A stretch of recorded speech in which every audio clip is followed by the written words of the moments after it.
हर रोज एक नई कहानी देखने के लिए चैनल को सब्सक्राइब करें और बेल आइकन दबाना ना भूलें। शारदा अपने तीनों बेटों की बीवियों रुक्मणी, हिमांशी और सुनंदा से बेहद परेशान थी, क्योंकि तीनों एक नंबर की भुक्कड़ थी। उनको खाना खाने से तो मतलब था, लेकिन बनाने से तीनों का कोई लेना देना नहीं था। ऐसे ही एक सुबह शारदा की बड़ी बहू रुक्मणी रसोई में नाश्ता बना रही होती है, लेकिन जब सब नाश्ते की टेबल पर आते हैं तो टेबल खाली देखकर शारदा उससे कहती है, रुक्मणी बहू, नाश्ता कहाँ है? मैंने तो देखा था तुझे रसोई में कुछ बना तो रही थी तो फिर नाश्ता क्यों नहीं लगाया टेबल पर? माँ जी, कहाँ बनाया मैंने नाश्ता? वो तो एक ब्रेड का पैकेट पड़ा था, मैंने उसके सैंडविच बना लिए, वही खाए थे नाश्ते में। भूख जो लग रही थी, मुझे लगा नाश्ता मेरी देवरानियाँ बनाएंगी। वाह जी वाह, खुद एक ब्रेड का पैकेट ठूस कर भी नाश्ते की चाह रख रही हैं, वो भी हम बनाए। अरे मुझे तो इतनी भूख लगी है कि मैं कुछ बनाने की हालत में भी नहीं हूँ। खाने की हालत में होगी ना बहू? हाँ माँ जी, वो तो हो जाएगा। वो काम होगा कैसे? नाश्ता तो बनाया ही नहीं किसी ने। अच्छा है मैंने सुबह ही सुबह मैगी बनाकर हल्की फुल्की भूख मिटा ली थी, लेकिन नाश्ते की चाह तो अभी भी है ना। तो वो तू थी जिसने 5 मैगी के पैकेट घर के दरवाजे पर सजाए हुए थे। अपनी अपनी बीवियों को ऐसे नाश्ता ना बनाने के बहाने करता देखकर शारदा के तीनों बेटों में से सबसे बड़ा बेटा पंकज कहता है, माँ, ये तीनों तो एक नंबर की भुक्खड़ हैं। इनको अपनी भूख के आगे किसी की भूख प्यास नहीं दिखती। देखो, कुछ ना कुछ खाकर बैठी हैं, फिर भी अभी नाश्ते के लिए आ गई। लेकिन एक ने भी ये नहीं सोचा कि बाकी का घर क्या खाएगा। बेटा क्या करूं, मैं तो खुद परेशान हूँ इन तीनों से। इतनी भुक्कड़ बहुएं मिली हैं कि इनके चलते हमें भूखा रहना पड़ता है। माँ जी, ऐसा मत कहिए, अभी कुछ बना कर लाती हूँ सबके लिए। रहने दे, बनाते बनाते तो तू आधा खाना खुद ही खा जाती है, उसमें भी हमें भूखा ही मारेगी।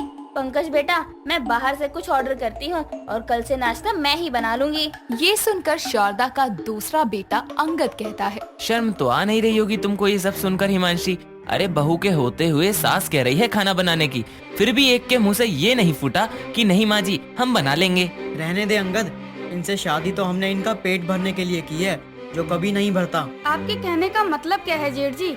आप हम लोगों को यहाँ की नौकरानी या रसोइया बनाकर लाए थे क्या, जो पूरे दिन घर का काम और खाना ही बनाए? अपने घर में काम करने से कोई नौकर नहीं कहलाता। खैर बेटा तू छोड़, मैं ही कुछ मंगवाती हूँ। शारदा अपने बच्चों के लिए बाहर से खाना मंगवा लेती है, तो वहीं उसकी तीनों भुक्कड़ बहुएं भी अपने अपने लिए बाहर से कुछ ना कुछ मंगवा ही लेती हैं। ऐसे ही गुजरते दिनों के साथ तीनों का खाना तो बढ़ता जाता है, लेकिन सबके लिए खाना बनाने में तीनों को मौत आती थी। बस अपने लिए बनाकर साइड हो जाती थी। ऐसे ही एक शाम फ्रिज में से सारे टमाटर खत्म होने पर शारदा तीनों को आवाज लगाकर कहती है, ये क्या है? सारे टमाटर खत्म कैसे हो गए 2 दिन में? अभी परसों ही मैंने 5 किलो लिए थे। माँ जी, मैंने तो टमाटर की चटनी बनाई थी अपने खाने के लिए, उसमें 7-8 टमाटर इस्तेमाल हो गए बस। मैंने अपने लिए सैंडविच बनाए थे तो उसमें इतने ही टमाटर इस्तेमाल हुए, बाकी कहाँ गए मुझे नहीं पता। मैंने तो टमाटर से फ्रूट और वेजिटेबल सलाद के लिए इस्तेमाल किए थे, इतने ही होंगे लगभग, बाकी का मुझे नहीं पता। सारे तो तुमने अलग अलग इस्तेमाल करके खत्म कर दिए और बोलती हैं बाकी के कहाँ गए हमें पता नहीं। अरे भूखड़ो, इतनी ही भूख लगती है तो एक ही जगह खाना बना ले करो ना। तुम तीनों को खाना भी अलग अलग है, तुम्हारे चक्कर में हम सड़क पर आ जाएंगे, तब पेट भरने के लिए खाना नहीं बल्कि दर दर की ठोकरे खाना। अपनी बहुओं के भुक्कड़पन से परेशान होकर शारदा ने घर में लिमिटेड राशन लाना शुरू कर दिया था, जिसके चलते एक दिन घर में कुछ भी खाने के लिए ना होने पर तीनों बहुएं आपस में बैठकर बातें करती हुई कहती हैं, आज तो घर में कुछ है ही नहीं, हम कुछ बना सके, अब क्या करें? मुझे तो बड़ी भूख लग रही है। हाँ, पैसे भी नहीं हैं कि बाहर से मंगवा ले कुछ। मेरे पास एक आइडिया है, क्यों ना हम किसी रिश्तेदार के यहाँ चले ताकि हमें वहाँ अच्छा अच्छा खाना मिल जाए। इस वक्त दूर जाएंगे तो खाने के टाइम पर नहीं, चाय के टाइम पर पहुँचेंगे और उससे हमारा कुछ नहीं होगा। तो चलो ना, पास में ही चलते हैं। ये वक्त दोपहर का वक्त है, हमारी पड़ोसन संध्या आंटी अभी खाना खाने ही बैठी होंगी, वहीं करते हैं आज का लंच। तीनों बहुएं अपने भूखे पेट को शांत करने सामने वाली पड़ोसन संध्या के घर की डोरबेल बजाती है। संध्या अपने घर की टेबल पर बैठकर खाना खाने ही वाली थी कि तभी दरवाजे पर दस्तक सुनकर वो दरवाजा खोलती है। तो सामने शारदा की 3 बहुओं को देखकर कहती है, अरे रुक्मणी, हिमांशी और सुनंदा बहू, तुम इस वक्त मेरे घर? वो आंटी जी, हम तीनों कहीं बाहर गए थे और माँ जी हमें बिना बताए कहीं चली गई हैं। घर पर ताला लगा है, चाबी भी नहीं है हमारे पास।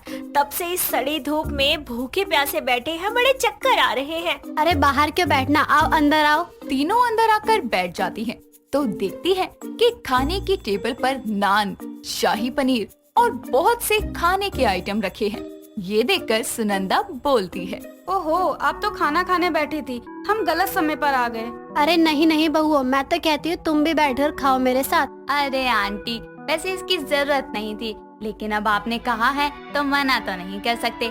आओ दीदी, थोड़ा बहुत चख लेते हैं। खाना खाने के लिए तीनों बैठ जाती हैं। ये देखकर संध्या थोड़ी हैरान होती है, लेकिन फिर वो तीनों को खाना परोसती है और वो भुक्कड़ बहुए सारा खाना खत्म करने के बाद उठकर बोलती है, आंटी, हमने तो कहा था हमें बस चखना है, आप भी ना। कोई नहीं बेटा, कैसे भुक्कड़ है ये तीनों की तीनों, एक नान नहीं छोड़ा, सब चट कर गए। हे भगवान, कौन सी मनूस घड़ी में मैंने इनको खाने पर बुला लिया। बेचारी संध्या मन ही मन इस 3 भुक्कड़ बहुओं को गालियाँ दे रही थी। तभी हिमांशी की कमर से घर की चाबी का गुच्छा नीचे गिर जाता है, जिसे देखकर हिमांशी बोलती है, ओहो, देखो तो मैं भूल ही गई थी कि दूसरी चाबी मेरी कमर में लटकी है। चलो दीदी, घर चलते हैं। तीनों अपना पेट भर के अपने घर निकल जाती हैं, लेकिन कहते हैं ना, किसी के हिस्से का खाया कभी हजम नहीं होता। ऐसा ही इन तीनों के साथ भी होता है। घर जाते ही रुक्मणी को 10 लग जाते हैं, जिसकी वजह से वो बार बार बाथरूम जाती है। हिमांशी को उल्टियाँ आने लगती है, तो सुनंदा का पेट भी कुछ ऐसा ही खराब था। कुछ ही देर में घर का राशन लेकर शारदा अपने तीनों बेटों के संग घर आती है, तो देखती है कि उसकी बहुएं अपने अपने कमरे से बाथरूम के चक्कर लगा रही हैं। ये देखकर शारदा अपने बेटे पंकज से कहती है, बेटा, ये क्या हो रहा है? इन तीनों ने क्या शर्त लगाई है कि सबसे ज्यादा बाथरूम कौन चक्कर लगाएगा? पता नहीं माँ, कुछ खा लिया वो इन्होंने ऊट पटांग। पर घर में तो कुछ था ही नहीं। रुक, इन्हीं से पूछती हूँ। शारदा अपनी बहू सुनंदा को रोक कर कहती है, ओ सुनंदा, कहाँ जा रही है बार बार बाथरूम में? कोई दिक्कत है क्या? माँ जी, हमने पड़ोसन के घर खाना खाया था, पनीर, नान और भी बहुत कुछ। लगता है सही से हजम नहीं हुआ। ओह, तो ये बात है, हजम कहाँ से होना था? किसी के घर जाकर उसके हिस्से का खाना खाओगी तो ऐसे ही निकलेगा। अपनी बहुओं की हालत बिगड़ते देखकर शारदा डॉक्टर को बुलाती है और डॉक्टर उन तीनों को चेक करके दवाई देने के बाद बोलते हैं, देखिए, एक तो ये तीनों ही जरूरत से ज्यादा खाना खाती हैं, जिससे इनकी पाचन क्रिया पूरी तरह खराब है, और आज इन्होंने ऑयली खाना भी जरूरत से ज्यादा खा लिया है। तो अब से इनको सिर्फ पानी वाली खिचड़ी देनी है, वो भी तीनों टाइम, सिर्फ 1-1 कटोरी। अभी जितना हल्का और कम खाएंगी उतना ही अच्छा होगा।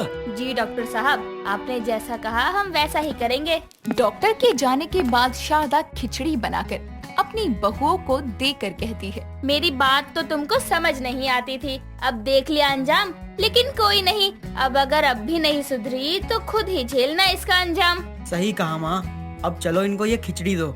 हमारे पिज्जा बर्गर बाहर हमारा इंतजार कर रहे हैं। शारदा और पंकज बाहर हॉल में बैठकर अपने मंगवाए पिज्जा बर्गर को एंजॉय करते हैं और ऊपर से झांककर उनको देखती 3 बहुएं हाथ में खिचड़ी की कटोरी लेकर बोलती हैं, भगवान, आखिर हमारे साथ ही क्यों हुआ? तो देखा दोस्तों आपने, जरूरत से ज्यादा खाना और दूसरे के हिस्से का खाना आपको कहां से कहां तक ले आता है। तो दोस्तों, लिमिट में खाइए और हेल्थी रहिए। अंजलि उत्तर प्रदेश के कानपुर शहर में रहने वाली एक किसान परिवार की बेटी थी। उसके पिता के तरबूज के कई सारे खेत थे, इसलिए अंजलि को भी तरबूज खाना बहुत पसंद था। उसे तरबूज इतने ज्यादा पसंद थे कि वो तरबूज की ही सब्जियां बना लिया करती थी। उसके घर वाले उसकी इस आदत से काफी ज्यादा परेशान थे, क्योंकि वो अपना खाना पीना भूलकर बस तरबूज ही खाया करती थी। ऐसे ही एक दिन अंजलि की माँ सविता उससे कहती है, बेटा, तू कब तक ऐसे ही करती रहेगी? क्या कर रही हूँ माँ? ये तेरा रोज रोज इतना तरबूज खाना अच्छी बात नहीं है बेटा। खाना भी खा लिया कर, सिर्फ तरबूज खाने से ही थोड़ी ना जान आती है। क्या माँ आप भी, आपको पता है ना मुझे ये खाना कितना पसंद है। जो भी हो, लेकिन अब से तो तरबूज नहीं खाएगी, समझी? ऐसा कहकर सविता वहाँ से चली जाती है और उसके जाते ही अंजलि फिर से तरबूज खाने लगती है। उसे खाते खाते 3 घंटे हो जाते हैं और वो इन 3 घंटों में 15 तरबूज खा जाती है। तभी उसके पिता घर आते हैं और उसे देखकर बोलते हैं, अंजलि बेटा, जी पापा। बेटा जा मेरे लिए 2 तरबूज ले आ। लेकिन पापा वो तो क्या? वो तो खत्म हो गए। खत्म हो गए? ऐसे कैसे खत्म हो गए? मैंने खा लिए पापा वो तो। अरे इतने सारे थे, वो सारे खा लिए? मैं तो सारे खा गई। किसी और के बारे में भी सोचना होता है थोड़ा। सॉरी पापा, पर आपको पता है ना कि मुझे तरबूज खाना कितना ज्यादा पसंद है। तो क्या तू सारे खा जाएगी? और नहीं तो क्या। हे भगवान, मैं क्या करूँ इस लड़की का। इसके बाद वहाँ सविता आ जाती है और फिर वो प्रताप से बोलती है, इसकी शादी करवा दीजिए, तभी इसे अकल आएगी। तुम सही कह रही हो, अब तो यही करना पड़ेगा। प्रताप अपने कुछ दोस्तों से पूछताछ करता है। उनमें से एक आदमी उसे अंजलि के लिए एक राहुल नाम के लड़के के रिश्ते के बारे में बताता है। सभी घर वाले राहुल को अंजलि के लिए पसंद कर लेते हैं और कुछ ही दिनों के बाद परिवार वाले मिलकर उनकी शादी की तारीख तय कर देते हैं और पंडित जी 1 हफ्ते बाद का शादी का शुभ मुहूर्त निकालते हैं। आखिरकार शादी का दिन आ जाता है और पूरे रीति रिवाज के साथ अंजलि की शादी राहुल से हो जाती है और विदाई के समय अंजलि अपने पिता के गले लगती है और उनसे कहती है, अब मैं आपको छोड़कर जा रही हूँ। क्या मैं आपसे एक चीज मांगू, मुझे दोगे? हाँ बोलना बेटा, क्या चाहिए तुझे? एक वादा कीजिए मुझसे। कैसा वादा? आप हर रोज मेरे ससुराल मेरे लिए 1 तरबूज भेजेंगे, बस इतना सा काम। ठीक है बेटा, भेज दिया करूँगा। इसके बाद अंजलि अपने ससुराल के लिए रवाना हो जाती है। अब अंजलि अपने ससुराल आकर सब कुछ अच्छे से संभाल लेती है और अगले दिन एक आदमी अंजलि से मिलने के लिए आता है और साथ ही उसके लिए तरबूज लेकर आता है, जैसा कि उसके पापा ने उससे वादा किया था। ये सब देखकर अंजलि की सास रीना उससे बोलती है, अरे वाह बहू, बहुत ही अच्छे तरबूज भिजवाए हैं समधी जी ने। उनको मेरी तरफ से शुक्रिया अदा कर देना। आपकी तरफ से? क्यों माँ जी? अरे उन्होंने हम सबके लिए इतने अच्छे और ताजे तरबूज भिजवाए हैं, इसीलिए। लेकिन माँ जी, ये सब तो मेरे लिए आया है ना। अच्छा, तो क्या सारे तू ही खाएगी अकेले? माँ जी, आपको यकीन नहीं हो रहा क्या मुझ पर? मैं ये सब कुछ अकेले खा सकती हूँ। इस सब के बाद अंजलि एक एक करके सारे तरबूज खा जाती है। रीना के तो होश ही उड़ जाते हैं, उसे कुछ समझ नहीं आता। तो वहीं अंजलि बस 15 मिनट में ही 6 तरबूज खा जाती है। तरबूज खाने के बाद अंजलि रीना से पूछती है, आप बताइए माँ जी, क्या कहना है आपका? अरे मैं क्या कहूँ, मेरे पास तो कोई शब्द नहीं है कहने के लिए तेरी इस हरकत पर। हरकत? ये क्या कह रही है? मैंने तो आपको अपनी खासियत दिखाई है। अच्छा, तो तू इसे खासियत कहती है? सारे तरबूज अकेले हजम कर गई नासपीटी और हमारे बारे में सोचा तक नहीं। इसमें सोचना क्या था माँ जी, वो मेरे लिए ही तो आए थे, सो मैंने खा लिए। हाँ हाँ, यही तो तमीज सीख कर आई अपने मायके से। इसमें मेरे मम्मी पापा कहाँ से आ गए? सारा तेरे माँ बाप का दोष है कि ऐसी परवरिश दी है उन्होंने तुझे। बस माँ जी, मैं अपने मम्मी पापा के खिलाफ एक भी शब्द नहीं सुनूंगी। क्यों, गुस्सा आ रहा है अब तो महारानी को? अच्छा चल, एक काम करते हैं, मैं ना तुझे बोलती हूँ कुछ, ना उन्हें बोलती हूँ। उन्हें सीधा यहाँ बुला लेते हैं और आमने सामने बैठकर सारी बातें कर लेंगे। उन्हें यहाँ बुलाने की कोई जरूरत नहीं है, मैं उन्हें कोई तकलीफ नहीं देना चाहती। क्यों? वैसे उन्हें भी तो पता चलना चाहिए ना कि उनकी बेटी ससुराल में आके क्या क्या कारनामे कर रही है। रीना अगली सुबह फोन करके प्रताप और सविता को अपने घर बुला लेती है। इस बात से अनजान अंजलि अपने कमरे में बैठकर तरबूज खा रही होती है। जैसे ही उसके माँ बाप वहाँ पर आते हैं, रीना उसे आवाज लगाती है, बहू जरा नीचे आना। आई माँ जी। अंजलि जैसे ही नीचे आती है तो वो देखती है कि उसके माता पिता हैं। वो तुरंत जाकर उनके गले लग जाती है और फिर पूछती है, मम्मी पापा, आप दोनों एक साथ यहाँ? सब ठीक तो है? हाँ हाँ बेटा, सब ठीक है, तू चिंता मत कर। फिर आप अचानक यहाँ कैसे? वो बात ये है कि आप रुकिए समधी जी, मैं ही बताती हूँ सब कुछ आपको। इन्हें मैं नहीं बुलाया है। लेकिन क्यों? क्योंकि मुझे बात करनी थी इनसे। बात तो फोन पर भी हो सकती थी ना, आपको यहाँ आने की क्या जरूरत थी? अरे बात ही कुछ ऐसी है कि इन्हें यहाँ आने की तकलीफ उठानी पड़ी। क्या बात है बहन जी, बता भी दीजिए अब। अभी बताती हूँ भाई साहब। रीना अंजलि की सारी बातें उसके माता पिता को बता देती है, जिसकी वजह से प्रताप और सविता दोनों को ही बहुत शर्मिंदा होना पड़ता है। फिर प्रताप अंजलि से बोलता है, इसी दिन के लिए हमने तुझे इतना बड़ा किया था बेटा, कि तेरी वजह से दूसरे लोग हमारी परवरिश पर सवाल उठाए। नहीं पापा, ऐसा नहीं है। फिर कैसा है? अब और कुछ भी रह गया क्या सुनने के लिए? नहीं पापा, प्लीज ऐसा मत कहिए। अब आप ही बताइए समधी जी, क्या ये अच्छे संस्कार हैं एक बहू के? मुझे माफ कर दीजिए बहन जी। नहीं पापा प्लीज, आप इन लोगों के आगे हाथ मत जोड़िए। बस अब और कुछ नहीं सुनना मुझे। इस सब के बाद सविता और प्रताप वहाँ से चले जाते हैं और अंजलि रीना से बोलती है, ये ठीक नहीं किया माँ जी आपने। मेरे पापा ने आज तक किसी के आगे हाथ नहीं जोड़े और आपने उनका सिर झुकवा दिया। अरे ये सब तेरी वजह से हुआ है, मैंने ऐसा कुछ नहीं किया। अगर तेरा बर्ताव सही होता तो मैं ऐसा कभी नहीं करती। मेरे बर्ताव से तंग आकर आपने मेरे मम्मी पापा को सजा दी, उन्हें अपने आगे गिड़गिड़ाने के लिए मजबूर किया, उनका सर झुकवाया आपने। मेरी जिंदगी की सबसे बड़ी हार यही है। मैं आज का दिन और ये वक्त कभी नहीं भूलूंगी। अच्छी बात है, अगर नहीं भूलेगी तो। लेकिन आपको भी नहीं भूलने दूंगी। अरे मतलब क्या है तेरा? वो तो आपको वक्त के साथ ही समझ आ जाएगा। फिलहाल मैं आपसे सिर्फ इतना कहना चाहती हूँ कि जिस तरबूज की वजह से आज ये इतना ड्रामा हुआ है ना, मैं कसम खाती हूँ कि आज के बाद ना तो मैं तरबूज खाऊंगी और ना ही उसकी तरफ देखूंगी। इतना सब कुछ होने के बाद अंजलि हमेशा के लिए तरबूज खाना बंद कर देती है और फिर अपनी सास को हर उस तरीके से वो याद दिलाती रहती है कि आखिर क्यों उसने तरबूज खाना छोड़ दिया, और वो अपनी माता पिता की बेइज्जती को कभी नहीं भूल पाती। चांदनी एक बहुत ही ज्यादा खूबसूरत और समझदार लड़की थी। जब से उसने होश संभाला था तब से उसने एक अच्छे और सच्चे जीवन साथी की ही ख्वाहिश की थी। लेकिन वो कहते हैं ना कि जो किस्मत में लिखा होता है वही हमें मिलता है। चांदनी के पिता ने अपने बचपन के दोस्त से कुछ वादे किए थे, जिनके अनुसार उनके बेटे रोहित से इनकी बेटी चांदनी का रिश्ता पक्का कर दिया गया था और कुछ ही दिनों के बाद इन दोनों की शादी भी हो जाती है। चांदनी अपने पिता का मान रखने के लिए रोहित से शादी तो कर लेती है, लेकिन वो उस शादी से खुश नहीं होती क्योंकि रोहित दिखने में बिल्कुल भी अच्छा नहीं था और बहुत ही ज्यादा काला था, साथ में ही गरीब भी था। रोहित के काले रंग के चलते चांदनी को सभी लोग बहू काले की कहकर पुकारा करते थे और इसी के चलते उन दोनों के बीच अक्सर लड़ाई झगड़े होते ही रहते थे। ऐसे ही एक दिन चांदनी रोहित को अपने पास बुलाते हुए कहती है, अबे ओ काले कोयले की खान, इधर आ जरा। जी कहिए। आज मेरा पिज्जा खाने का दिल कर रहा है, जा लेकर आ। आपने 2 दिन पहले ही तो पिज्जा खाया था।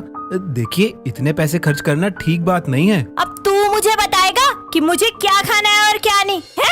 जी देखिए, एक मिडिल क्लास पति अपनी हाई क्लास बीवी से बस इतनी गुजारिश कर रहा है कि आप मेरी 1 महीने की तनख्वाह 10 दिन में ही खर्च करवा देती है, तो थोड़ा हिसाब से चलिए ना। अरे तेरे जैसे पति को झेल रही हूँ, मुझ पर क्या गुजरती है? कभी ये सोचा है तूने? रोज अपना भाषण देने लग जाता है, काला भैंसा कहीं का। अरे कहाँ खो गई आप? कहीं नहीं। चल ठीक है, आज रहने देते हैं पिज्जा, लेकिन अगली बार जब मैं कहूँगी ना तो मेरा पिज्जा आ जाना चाहिए, समझ गए? ठीक है, ले आऊँगा। समय बीतता जाता है और चांदनी रोहित को नीचा दिखाने में कोई कसर नहीं छोड़ती। फिर भी रोहित उसे कुछ नहीं कहता था, बस चुपचाप सब कुछ सहता रहता था क्योंकि वो उसे बहुत ही ज्यादा प्यार जो करता था। ऐसे ही एक दिन रोहित चांदनी को बाहर घुमाने के बारे में सोचता है और उससे बोलता है, सुनिए। क्या है? बोलो। मैं बस इतना कह रहा था कि क्यों ना आप और मैं कहीं घूमने चले। वो क्या है ना, जब से हमारी शादी हुई है हम कहीं गए ही नहीं। मैं और तुम्हारे साथ घूमने जाऊंगी? शक्ल देखिए अपनी आईने में, मुझे अपनी बेइज्जती नहीं करवानी सबके सामने। अरे कभी देखा है क्या दिन और रात को एक साथ चलते हुए? ठीक है, जैसा आप ठीक समझे। रोहित अपना उदास चेहरा लिए वहाँ से चला जाता है और हॉल में जाकर बैठ जाता है। उसकी ये हालत देखकर उसकी माँ उर्मिला सब कुछ समझ जाती है, लेकिन कुछ भी नहीं कहती।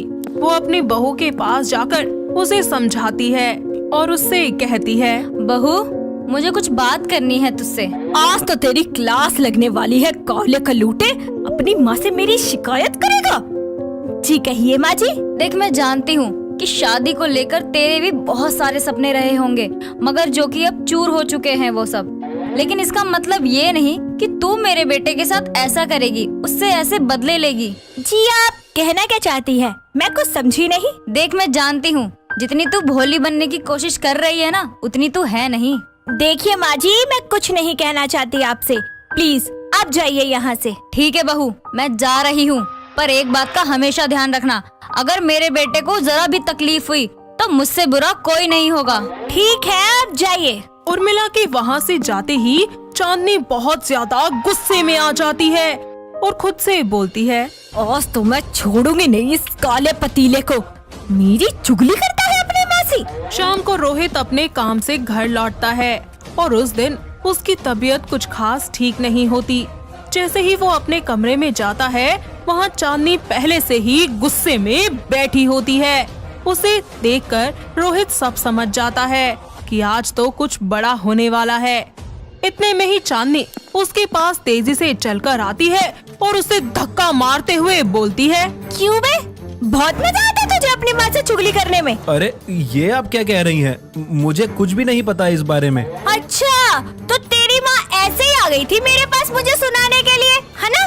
मैंने तो माँ से कुछ भी नहीं कहा, फिर माँ इन्हें यहाँ क्या कहने आई होंगी। सुनिए, मुझे सच में कुछ नहीं पता, आप क्या बोल रही हैं? देख, मैं तुझे आखिरी बार समझा रही हूँ, आज के बाद तेरी माँ के पास कोई बात गई ना तो अच्छा नहीं होगा। देखिए, मैं आपको यकीन दिलाता हूँ, आज के बाद आपसे कोई कुछ नहीं कहेगा। ऐसा ही होना चाहिए, और अगर हो गया ना तो खाल उधेड़ दूंगी तेरे हप्सी कहीं का। उसी रात रोहित की तबीयत और भी ज्यादा खराब हो जाती है, लेकिन वो चांदनी को कुछ नहीं बताता और चुपचाप घर से बाहर आ जाता है।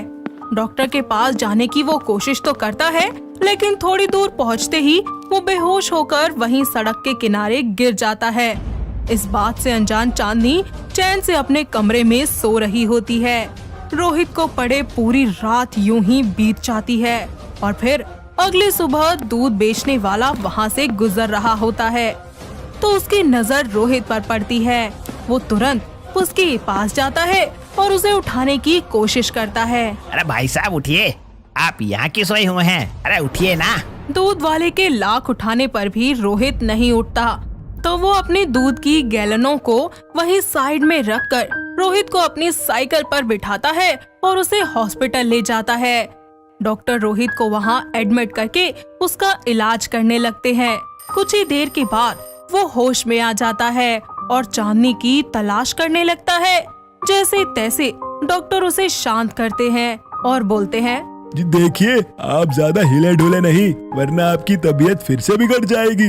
पर हाँ, हमें अपने घर का नंबर दे दीजिए, हम उन्हें यहीं बुला लेते हैं। जी ठीक है। कुछ ही देर के बाद वो दोनों हॉस्पिटल पहुंच जाते हैं। जैसे ही उर्मिला रोहित को देखती है, उसकी आंखों में आंसू आ जाते हैं।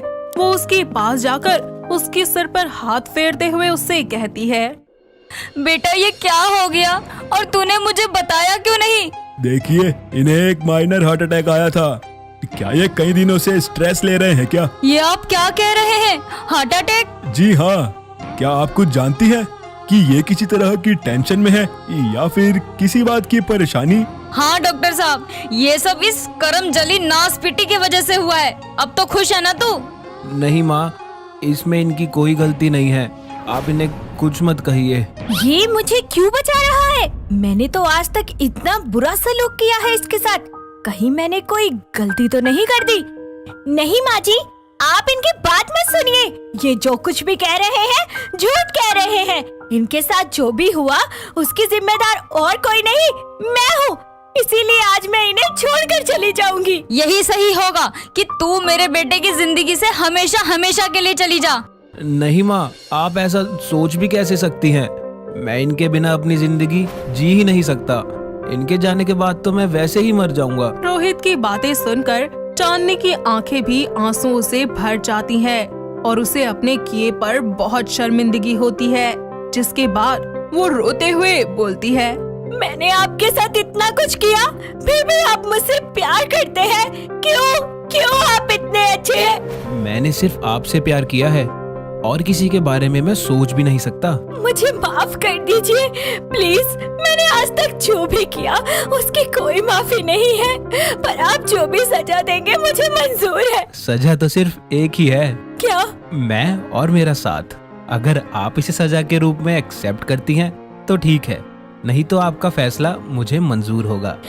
प्लीज मुझे शर्मिंदा मत कीजिए। आपके साथ रहना कोई सजा नहीं बल्कि मेरा सौभाग्य है और मैं बहुत खुश नसीब हूँ कि मुझे आप जैसे पति मिले। इतना सब कुछ हो जाने के बाद चांदनी कभी भी रोहित के कालेपन का मजाक नहीं उड़ाती और न ही उससे किसी भी तरह की कोई भी बदतमीजी किया करती। जितना प्यार रोहित उससे करता था, अब वो भी धीरे धीरे उतना ही प्यार उससे करने लगी थी, जिसके बाद वो दोनों एक साथ मिलकर फिर से एक नई शुरुआत करते हैं और अपनी जिंदगी में रहने लगते हैं। तो दोस्तों, कैसी लगी आपको हमारी ये बहू काले की स्टोरी? क्या आपके घर के आसपास भी है कोई ऐसी बहू जिसे इसी नाम से चिढ़ाया जाता हो? अगर हाँ, तो उन्हें ये वीडियो दिखाइए और हमें कमेंट करके बताइए। दोस्तों, अगर आपको ये कहानी पसंद आई तो इसे लाइक करें, शेयर करें और कमेंट करके बताएं कि कहानी में आपको सबसे अच्छा क्या लगा।